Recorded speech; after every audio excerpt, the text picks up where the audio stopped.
So recently I've been thinking about this. When do we know when it's time to let a guitar or piece of gear go? When you're no longer using it, you're just not enjoying it anymore like you used to, and you just want to find a new home for it, with somebody who will love it and enjoy it much more than you do. Today we're going to talk about this beautiful guitar here, this stunning instrument. I mean, look at this thing. But yeah, recently I've been considering selling this guitar, and we're going to talk about some of the reasons why. But first, let's hear what it sounds like in a mix. And this song here was written and recorded with this guitar a long time ago, probably a year ago. I never used it in a video for some reason. I think it was just never fully finished. It's still not, but I remixed it. Anyways, I'm sorry there's no playthrough with this one because it's mostly lead work and the solo would take me hours to relearn. So it's a short one. Let's check it out.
Okay, so this is my Harley Benton SC552 Deluxe. I purchased this from the Thomann website about 3 years ago, and it's been a joy to own and a joy to play. But recently I found that I just look at it, it's a piece of eye candy in my guitar collection. It sits in the other room with the other guitars and doesn't get a lot of use. I don't generally gravitate toward grabbing this one when I just want to pick something up and, fiddle around or just noodle for a little while. And it's a shame too because it is a beautiful instrument. It plays really well. It sounds pretty good. And I don't know. I just haven't felt the need. I haven't felt compelled to pick this one up and play it very much. It could use a better home. It could use some love from somebody who's going to give it some attention and really enjoy it more than I am. So let's weigh some of the pros and cons about this guitar. And I want your input too on this one. So let me know in the comments down below, whether love it or leave it. Should I move it on to somebody else who's going to enjoy it more, or should I keep it? And let me know the reasons why. Basically, that's what I want to hear from you guys today. This guitar, this Harley Benton here, has been featured in 2 of my best performing videos ever. So it seems kind of counterintuitive that I would get rid of it. But on the other hand, I have so many other guitars here and I have a lot of new gear coming and going that's on loan. I just don't gravitate toward this one too much. So let's get into some of the pros first. These looks. That's definitely pro number 1. This thing is absolutely gorgeous. It's a stunner. If you're into single cut guitars, you got to appreciate that look, if nothing else. So this guitar is made out of mahogany. It's got a mahogany body, 3-piece body, and a 1-piece mahogany neck, and a Pau Ferro fingerboard. Now, the newer versions of this same model on the Thomann website, they're now using Meranti wood, which I'm not really familiar with that wood, but from what I've seen online, it's not quite as strong or as hard as real mahogany. I'm assuming this is, used for cost savings, whether it's just less expensive to source or it's more abundant or what have you. But so they're using Meranti wood, so you can no longer get this particular one in mahogany. Now, this is a chambered body, so it's considerably lighter, I would say, than a real Gibson Les Paul or something similar. This one clocks in at 8.66 pounds. So while it's still hefty and has a decent weight to it, it's not the boat anchor, so it's not going to weigh you down on stage or if you're playing it for long periods of time. It's very comfortable, just a very solid guitar.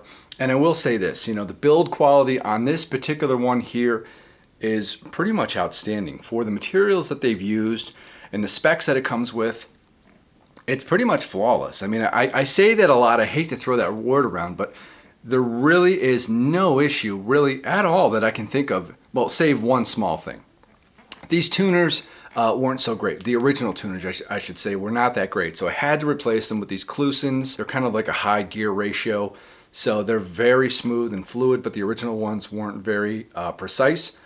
Not a big deal, you know, 60 bucks, 100 bucks, whatever it was to get a new set of tuners. I did it myself. This thing tunes like a dream now. There is a graphite nut that's included with this guitar. It doesn't say Graph Tech, but it's graphite. Could be the same, I don't know. The only thing is the nut slots, if I can get a good shot of that, the pre-cut nut slots are all perfectly straight. So they're not really angled toward, you know, each respective tuner as they should be. They're all just kind of straight up. So the string begins in the slot and then just kind of comes off of the slot as it goes toward the tuner.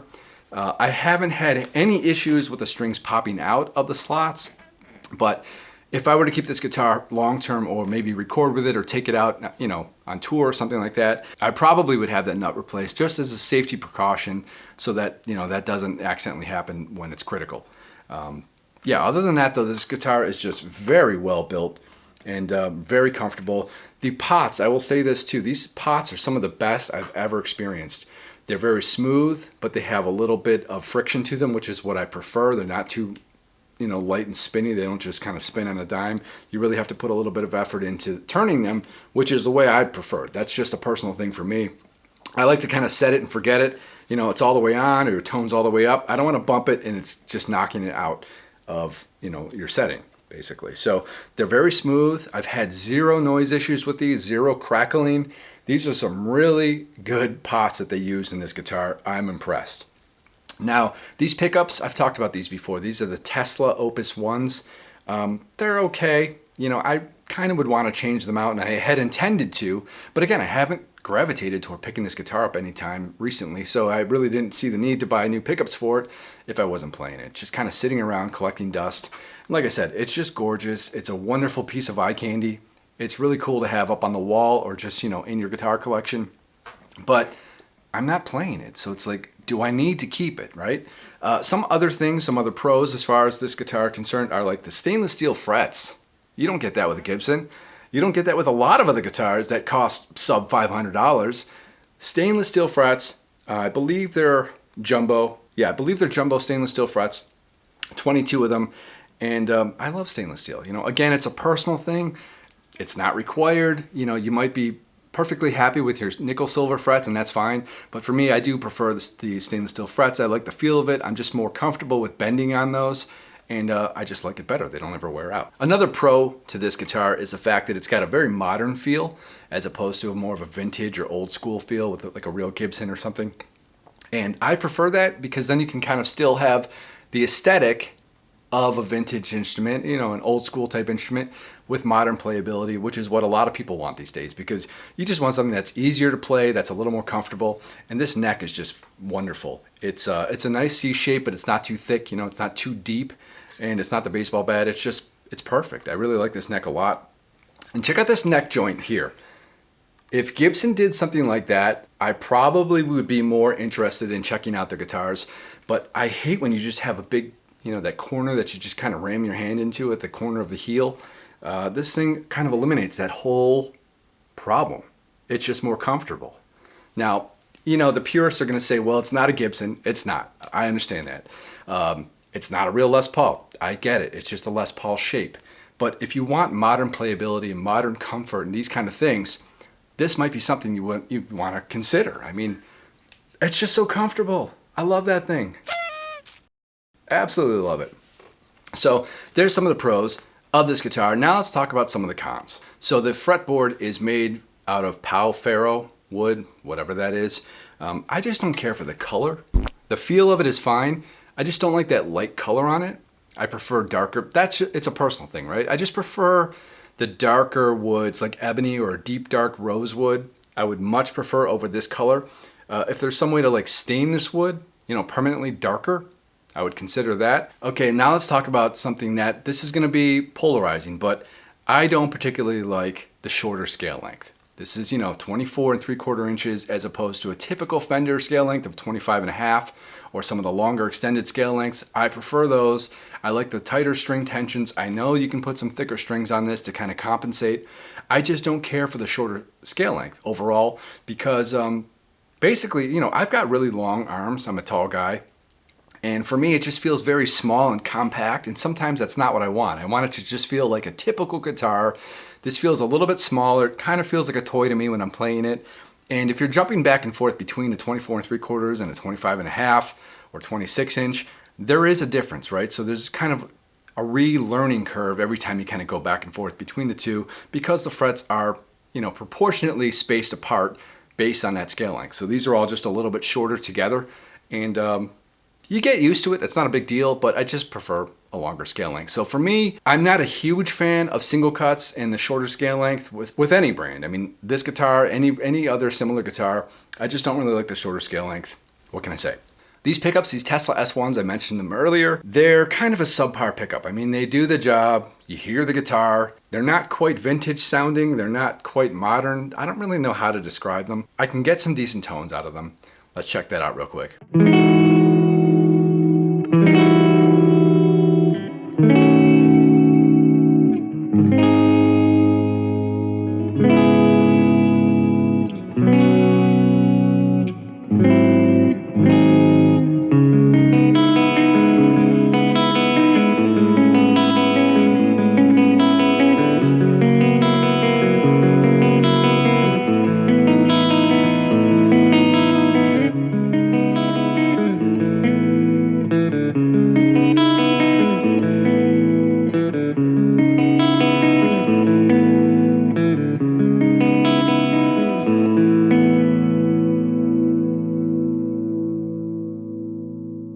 So if I was to keep this guitar long term, I would probably consider changing those pickups.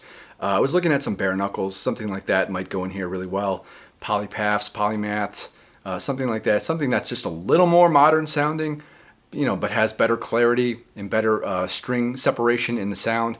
So this can be a little bit muddy at times, but overall I found it's not too difficult to get some decent tones from it.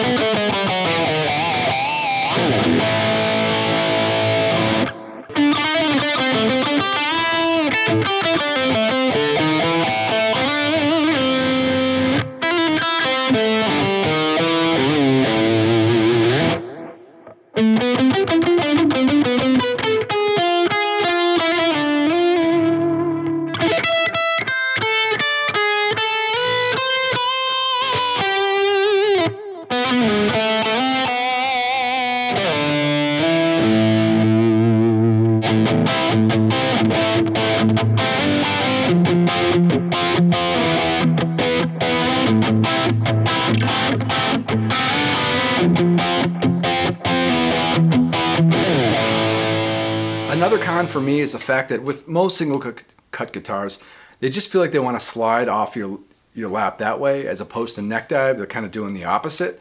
And that's not very comfortable for me because when I play sitting down on my right leg, and I feel like you have to constantly think about that, you know, not letting it kind of slide over. So you're using some effort with this arm, with your left arm, to hold the neck in place and hold the guitar properly on your lap for whatever position is comfortable for you. And I just don't like that.